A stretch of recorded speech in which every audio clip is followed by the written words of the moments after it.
कायेन वाचा मनसेन्द्रियैर्वा बुद्ध्यात्मना वा प्रकृते स्वभावात् करोमि यद्यत् सकलं परस्मै नारायणायेति समर्पयामि. With my body, my speech, my mind or my sense organs, through my intellect, my sense of self or my natural tendencies, whatever actions I perform, all of it is towards the Supreme Being. By saying Narayanaya, I submit my offering. Om Namo Narayanaaya. त्रिदिववर्धकी वर्धितकौशलं त्रिदशदत्तसमस्तविभूतिमत् जलधिमध्यगतन्त्वमभूषयो नवपुरं वपुरञ्चितरोचिषा. Constructed with exceeding skill by the architect of the Devas and decorated by all kinds of offerings of the Devas, that new city in the middle of the ocean you decorated by your very own presence. Dadushi revata bhubhritirevatim halabhrite tanayam vidhishasanat mahitamutsava ghoshamapupusha samuditairmuditai sahayadavai. As the king of Revata gave his daughter Revati in marriage to Balarama under Brahma's orders, you conducted it with great festivities along with the extremely joyous Yadavas. Atha vidarbha sutaಂ khalu rukminim pranayinim tvayi deva sahodara svayamaditsata chedi mahi bhuje Svatamasatamasa-dhumupashrayan.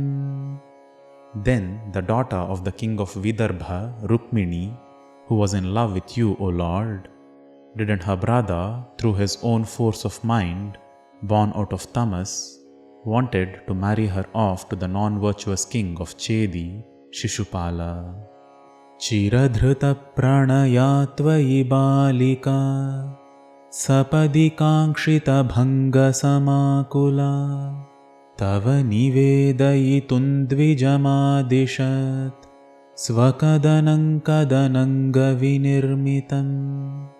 That girl who held a desire for you for long, with her desires shattered, at once ordered a Dvija to convey her distress of love to you. Dvijasutopi chaturnamupayayau Tava puram hi durasha durasadam Mudamavapacha sadara pujita Sabhavata bhavatapahruta swayam.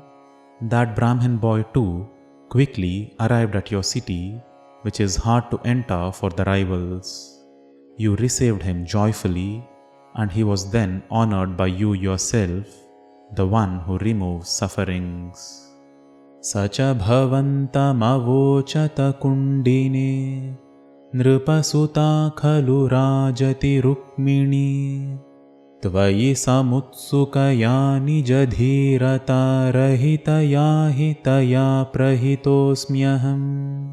He then told you, in Kundina lives Princess Rukmini, who is in love with you, who is being forced against her will, and I have been sent by her. Tava hritasmi puraiva gunairaham harati mankila chedi nripodhuna ayi kripalaya palaya mamiti prajagade jagade kapate taya. I have already been taken by your attributes.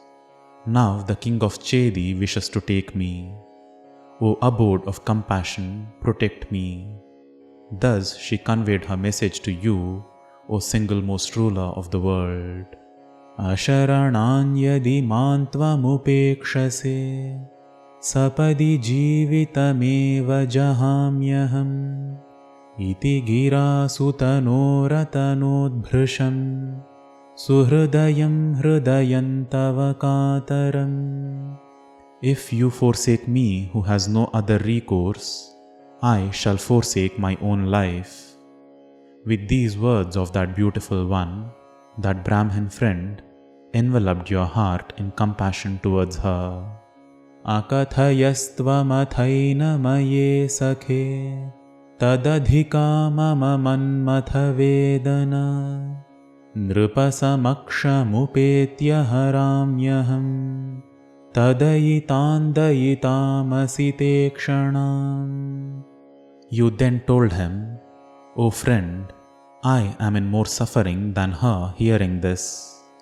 In the presence of kings, I shall arrive and take her away, that dear dark-eyed one. Pramuditena cha tena samantada rathagato laghukundinamivan Guru marutpuranayaka me bhavan Vitanutan nikhilapadam. Then, along with that delighted one, you quickly set out to Kundina. O ruler of the city of Guruvayur, may you remove all calamities.